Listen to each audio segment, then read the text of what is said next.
Well, new at 11, a year after we started investigating a Florida program to help hurricane victims repair or replace their homes, the U.S. Office of Inspector General just announced it is auditing the Rebuild Florida program.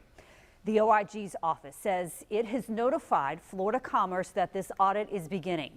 The program is funded with federal dollars through a housing and urban development grant. This audit will focus on the Hurricane Irma program and will likely include recommendations to help the state of Florida improve the way it delivers services. We've uncovered homeowners waiting years for their homes to be finished in some cases, dozens of them still tonight waiting, as well as questionable spending of taxpayer money on hotel rooms and shoddy work. You can see all of our investigative reports on the Rebuild Florida program on our website right now. Just head to firstcoastnews.com/rebuild.